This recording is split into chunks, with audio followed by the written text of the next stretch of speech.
আসসালামু আলাইকুম ভাইয়া হল ও স্ক্যানারটা স্ক্যান করেন করার পরে একটা লিঙ্ক আইব ওই লিঙ্কও ক্লিক করেন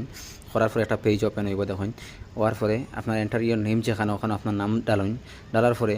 নিচে তারা অটোমেটিক এটা আপনার লিখতে লাগে না তারা লিখে দিলাইছে তো আপনি সেন্ট ইমেলে জাস্ট ক্লিক করেন ক্লিক করার পরে টাইম বাই বেশি সময় নাই মাত্র 4 ঘন্টা রয়েছে অলরেডি তো ওটা নাম মারার পরে আপনি সেন্ট ইমেলে ক্লিক করেন করার পরে এরকম অটোমেটিকলি আপনি লিখতে রাখতেন অটোমেটিকলি নিচেইটা আই গেছে আপনি জাস্ট খালি আপনার ইমেল সিলেক্ট করেন কোনটা ইমেল আপনার চয়েস যেটা ইমেলটি ছাড়িতে ছাড়েন ছাড়িয়ে এই থ্রি চিহ্ন যেটা আছে এটা ক্লিক করেন করার পরে ব্যাস গেছে দেখুন মাত্র অনলি 4 দিনটা রয়েছে আর এখন আমি আপনার বাংলা করিয়া ওটা দেখাই আর আসসালামু আলাইকুম আমার প্রিয় ভাই ও বন্ধুরা, আমি শুরু করতেছি একটা প্রতিবেদন পড়তে,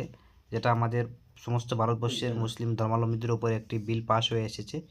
তা আমি পড়েছি, আপনারা শুনবেন মনোযোগ দিয়ে এবং আপনাদের মতামত জানাবেন।